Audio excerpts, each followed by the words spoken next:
ایک بھائی نے یہ پوچھا ہے کہ ایک آدمی اگر گناہگار ہے تو گناہ سے کیسے بچے؟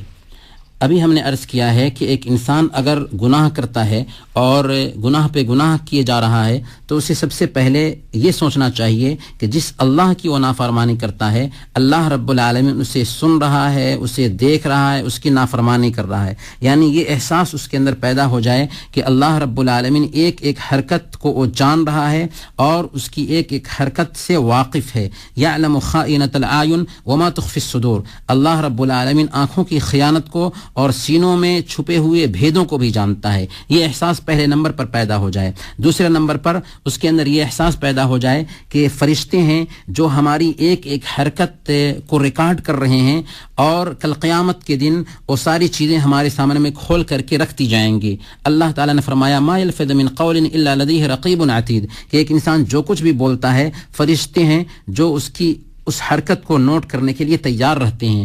تیسرے نمبر پر وہ یہ احساس اپنے اندر پیدا کرے کہ ہمارے اعضاء و جوارح جن کو لذت پہنچانے کے لیے آج ہم کوئی گناہ کا کام کرتے ہیں، یہ اعضاء و جوارح بھی کل قیامت کے دن ہمارے خلاف ہو جانے والے ہیں.